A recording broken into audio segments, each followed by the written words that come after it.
Please get ready for a dictation of transcription number 104 from Sir Kailash Chandra magazine. 5 seconds.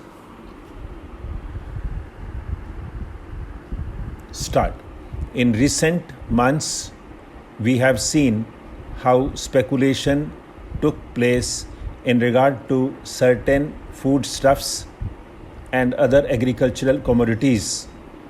The Reserve Bank bulletins issued recently tell us that lots of money were advanced by a number of scheduled banks in order to back up the speculative operations and buyings of certain concerns. Similarly, monies had been advanced for speculative purchasing with regard to other commodities. Such things are happening, but the point is that these speculations go on merrily in this country, supported by those very elements who control the stock exchange and the financial world of our country. I should like to know to what extent this is going to be stopped. It is said that we are in a bad situation, and in order to give a proper direction to the planned development of the country, it is essential to direct the investments and speculative investments in particular. How much this measure conforms to these, I should like to know from the government. It appears to me that not very much will have come out of this measure, notwithstanding the fact that government is armed with these powers. It is of vital importance that today we should have proper control of our investments that are taking place on or cornering of shares in some cases.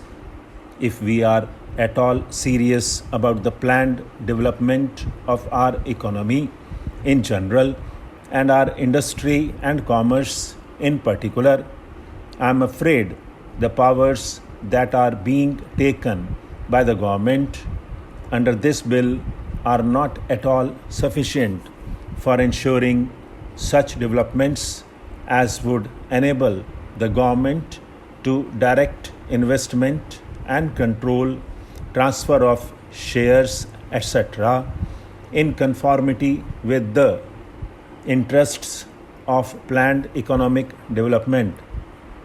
This is what I find from the reading of this bill and even from hearing the speech that has been delivered by the Honorable Minister. I have also read the other speech he had made in the other house.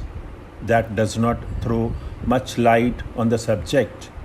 I am not surprised, because when the whole thing was being discussed and mooted by the government, the approach of the government suffered from certain deficiencies. That is to say, they were not so much keen on suppressing wholesale the speculative operations as on getting a certain measure of control over them. Today, the time has come for making up one's mind with regard to the speculation business as a whole. This is the most important thing. With regard to investment, it has been said very eloquently in these documents that after all, a person should have an opportunity of investing his funds, and therefore he should have a chance of going to the market and buying some shares. I can understand it, but what is the protection against his being cheated by certain people who have taken command of the stock exchange? What is the guarantee against that? Blank transfer is there. It is not abolished. Forward trading is there. Contract is provided for. It is not abolished. Also, there are other ways and means of cheating the common man. As we find today, the common man goes in for investment.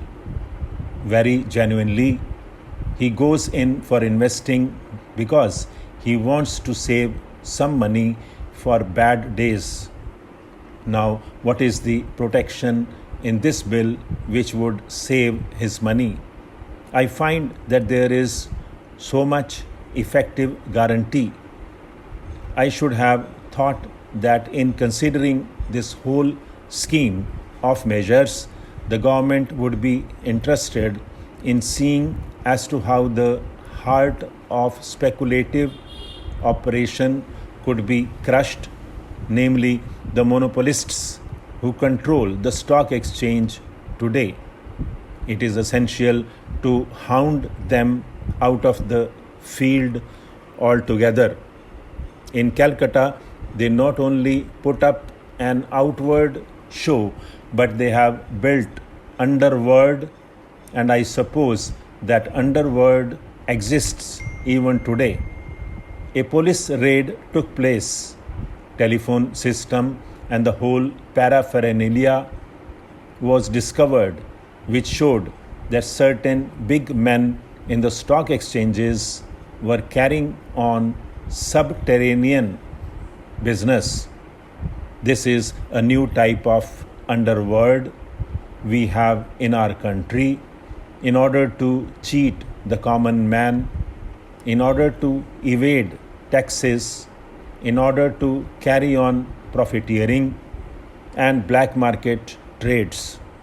Lots of things came to light that day, and the newspapers gave a lot of publicity. We came across certain very big people. Some of them are very well known patrons of the Congress party, the ruling party, who were howled up in this fashion.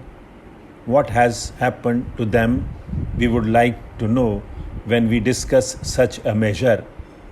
They are the kings in the speculation world. They are the tycoons of that field.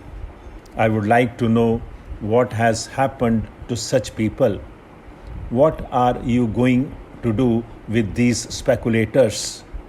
Will they be allowed to operate openly or secretly in the field under this fashion? Or are you really thinking of taking some action against them, not merely for apprehending those people who have gone underground and started underground business in this manner, but also the possible recruits to that underworld? I would like to know. This is what the government should tell us. It is no use trying to bring in all technical questions, explaining one clause after another. This is important, but what we would like to know from the government is how you are going to check these elements who sit on top of the country as far as the stock exchange is concerned. These are very big and powerful people, and they need to be suppressed with a heavy hand in the interests of our economy. I find the Honorable Minister piloting this bill is completely indifferent to that aspect of the matter. There have been cases where a person, a speculator, so to say, goes in for heavy purchases at one time. The heavy pressure boosts up the prices. Then he starts selling it, thereby realizing the money he had spent for buying certain shares in the market. Stop.